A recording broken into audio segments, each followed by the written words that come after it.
Ada yang bertanya di kolom komentar, bagaimana cara pemupukan pohon durian kami sehingga bisa berbunga secara terus-menerus tanpa henti, dan yang jauh lebih penting adalah bagaimana nanti ketika berbunga itu berubah menjadi buah, buahnya bisa lengket ya. Untuk bunga yang berubah menjadi buah dan bisa lengket itu tidak hanya tergantung pada pemupukan, tapi juga tergantung pada iklim. Biasanya dalam pengalaman-pengalaman kami maupun pengalaman-pengalaman masyarakat di sini secara tradisional, kami percaya bahwa ketika bunga durian begini mekar dan kemudian telah berubah menjadi buah kecil-kecil sebesar katakanlah ibu jari tangan. Nah, itu jika kemudian ada gerimis, hujan gerimis, artinya hujannya tidak lebat, buahnya akan bisa lengket. Tapi ketika buah itu masih kecil-kecil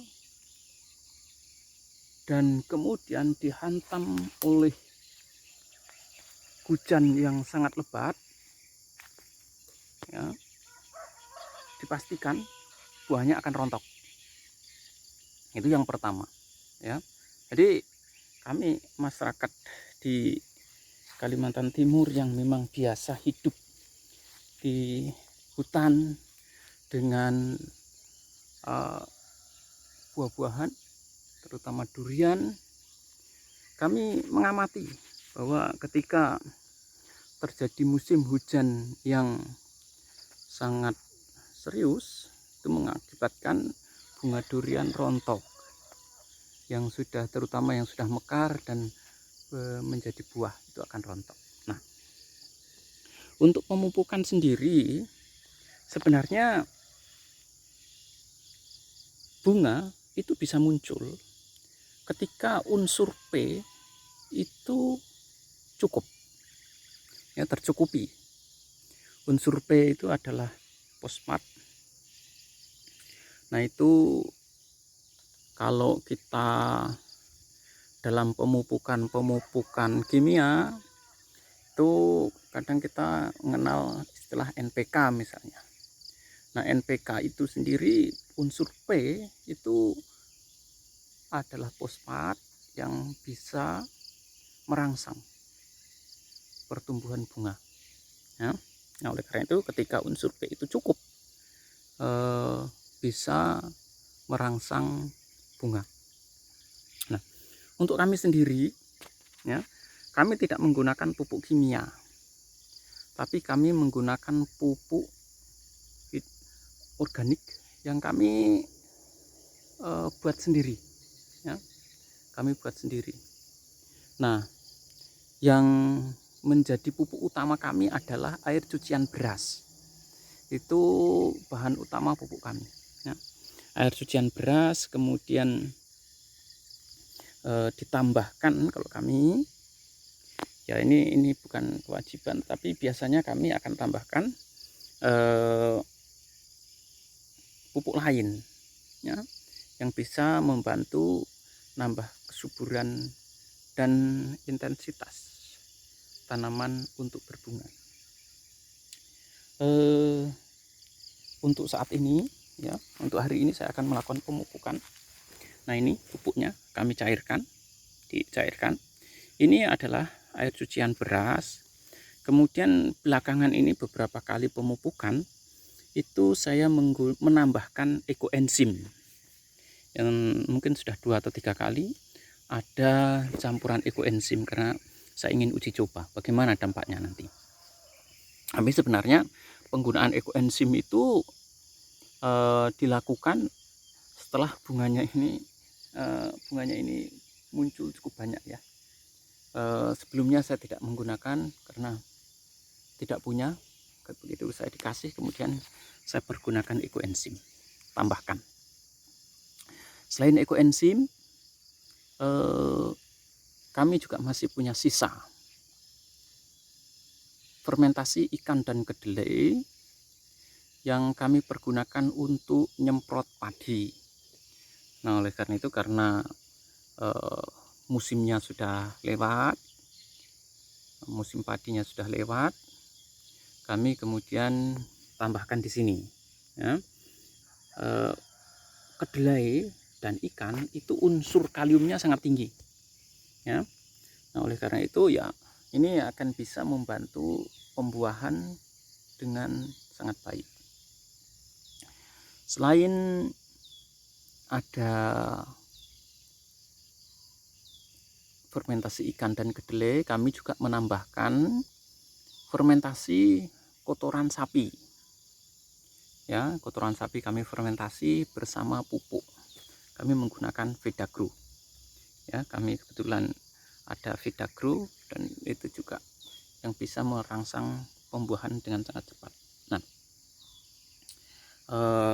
sesekali waktu Vedagro utuh itu kami taruh di sini. Ini adalah pipa ya. Jadi ini warisan bapak. Dahulu waktu bapak masih hidup, tujuannya adalah agar punya kegiatan kalau pagi itu bapak nyirami duriannya. Nah, ini dikasih pipa semacam ini tujuannya agar air yang disiramkan tidak meluber kemana-mana, bisa tertampung dan kemudian nanti terserap secara maksimal oleh akar durian ya. Biasanya Vedagro yang masih utuh kami masukkan di sini, atau kalau ibu bapak punya NPK, pupuk NPK, itu bisa ditaruh di situ, kemudian nanti baru disiram. Nah, ya, jadi disiram dengan yang ini. Nah, di situ kemudian nanti akan membuat pupuknya itu bisa mencair dan kemudian bisa diserap oleh akar tanaman dengan baik ya. Kalau Vedagro itu di pasaran cukup mahal, dan itu adalah pupuk slow release ya. Nah, biasanya kami akan memupukkan seperti ini. Nah, kami isi sampai penuh karena di bawah itu sudah cukup padat tanahnya. Ini akan lambat turunnya.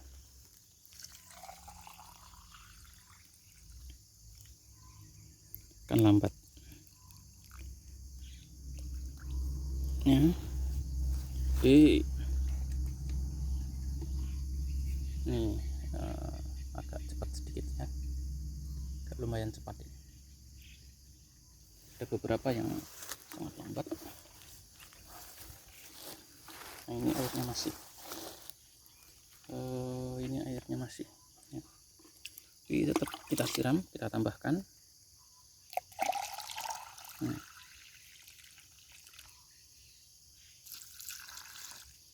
Kita siram.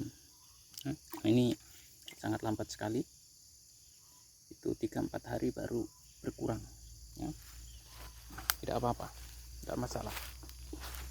Nah, pipa-pipa semacam ini apakah wajib pakai pipa paralon ini? Tidak. Pipa paralon ini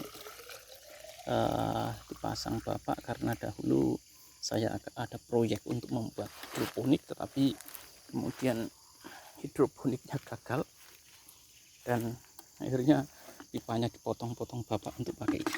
Pipa semacam ini bisa diganti dengan bambu, mana yang efektif, gampang didapatkan. Tapi jangan menggunakan yang besi karena tidak baik untuk di tanaman yang sifatnya nanti bisa merusak. Nih, pupuk belum banyak ini karena masih dalam tahap pengembangan. Jadi disiram ya.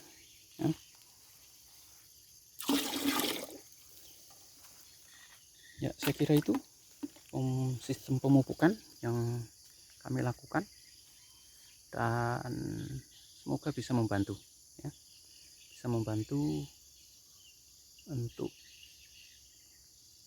mengetahui bagaimana cara pemupukan kami.